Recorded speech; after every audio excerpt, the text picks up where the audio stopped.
50 అలా 20 రోజులు అదన్నీ ఇస్తేనే నమస్తే అండి. మేము ఇవ్వలేకండి ఇక్కడ పురాకు పడుతున్నాం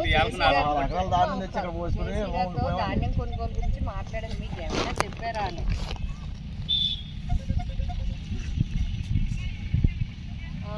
అంటే ఇక్కడ ఎక్కడ కూడా ధాన్యం నేను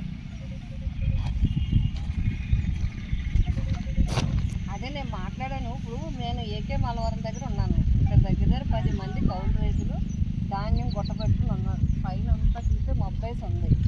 ఇప్పుడు ఎవరో వచ్చి అరువు నెల రోజులు అరువులో 1200కు పట్టుకెళ్తా ఉంటున్నారు. 75 కేజీలు. సచివాలయం దగ్గరికి వెళ్తే ఎవరో సీఎంఆర్ ఇంకా ఏమీ అమలు పరచలేదు అని చెప్పారంట. 2 రోజులు 3 రోజులు పడతారు. 3 రోజులు పడుతుంది అంటున్నారంట. ఈ లోపల దురదృష్టవశాత్తు వర్షం వచ్చిందంటే ఇదిగో నేను తప్పకుండా అండి. ఇగో మీకు ఒక ఫోటో తీసి పెడతాను. మీకు వీళ్ళు ఏకే మలవరం దగ్గర చేబ్రోలు మండలం లక్ష్మీపురం రైతులు నేను ఏకే మలవరం రోడ్లో వీళ్ళు కుప్పలు పెట్టేసుకుని ఉన్నారు పాపం.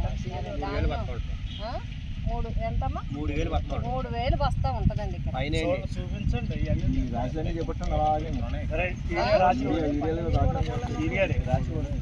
అదే ఒక్కసారి మాట్లాడండి పాపం అండి. మాట్లాడి నాకు చెప్తే సరే ఓకే. వడబడలాడుతూ వెళ్ళి ఉండివ్వండి. ఇవాళ ఎక్కడ హైదరాబాద్ వెళ్ళాలంటే ఎవరి దగ్గరికి వెళ్ళాలండి. ఒక నాయకుడు అన్న కూడా ఎవరండి మాకు ఇక్కడ తీర్థం వచ్చిందండి. కట్అవుట్లు అయిపోయిందండి. తీర్థం వచ్చి వాళ్ళకి వెళ్ళలేదండి. నేను భయపడి మేము వేస్తానండి. మీకు గుర్తుంటే ఉండొచ్చు. నా జెండా ఇంటికాడ మీరు చూసారు ఏమండి. అలాంటి నాయకులు ఇళ్ళకి వెళ్తే కొట్టిలాగా అంటున్నారండి. అది కొట్టడం బాధకండి. 4 రోజుల్లో డబ్బులు ఇచ్చేసుకోరండి. 4 రోజుల్లో డబ్బులు ఇచ్చారు. 1750 కొన్నారు. ఇప్పుడు మీరు పెట్టుబడి అంతా పెట్టేసి కోత పోసారు. 20,000 రూపాయలు లాస్ వస్తుంది. అదే కాదు ఇప్పుడు మనం చూస్తున్నాం. వాతావరణం చూసినట్లయితే పరిస్థితి బాగోలేదు. ఏ క్షణమైనా వాతావరణం మాంటే పూర్తిగా నాశనం అయిపోయే పరిస్థితి, నష్టపోయే పరిస్థితి రైతులకు వస్తుంది. అంటే ఇప్పుడే మేము ఆర్డీఓ గారితో, జేసీ గారితో అందరితో కూడా మాట్లాడడం జరిగింది. వాళ్ళని రిక్వెస్ట్ చేయడం జరిగింది. మరి తక్షణం వెంటనే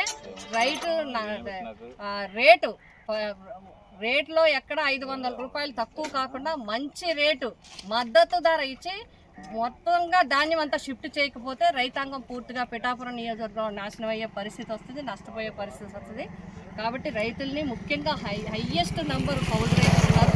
వాళ్ళని మనం అందరం కూడా ప్రొటెక్ట్ చేయాల్సిన అవసరం ఉంది. అదేవిధంగా మరి వీళ్ళ విషయం విన్నాము. అధికారులతో మాట్లాడే ముందు కూడా రైస్ మిల్లర్స్తో కూడా వారి రైస్ మిల్లర్ సంఘాలతో వాళ్ళ ప్రెసిడెంట్ మరి వైస్ ప్రెసిడెంట్స్ వాళ్ళ సంఘాల్లో ఉన్న వారితో కూడా నేను మాట్లాడడం జరిగింది.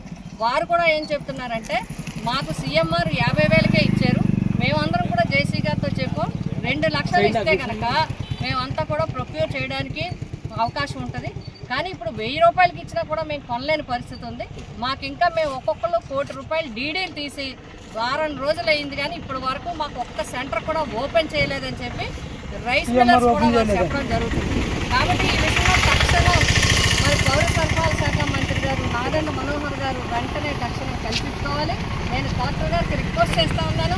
కలెక్టర్ గారు మీరు స్వయంగా పర్యవేక్షించి దీని మీద సమావేశం పెట్టి వెంటనే అధికారులతోనూ రైస్ మిల్లర్స్తోనూ మాట్లాడి ఈ పరిస్థితిని చేయకపోతే ఇప్పుడు అవసరాలు, అప్పులు, ఇంటి అవసరాలు, మందులు, ఆరోగ్యం ఈ వంకతో వాళ్ళు ఈ ధాన్యం అంతా చూడండి.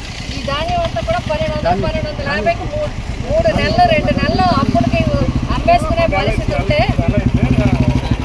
నెల అయితే 1300, 2 నెలలు అయితే 1250 ఇలా చెప్పి రైతుల దగ్గర మరి వాళ్ళని నష్టపరిచేలా తీసుకుంటే మనం ప్రభుత్వం కూడా ఈ విషయంలో ప్రత్యేకమైన శ్రద్ధ తీసుకోవాలి.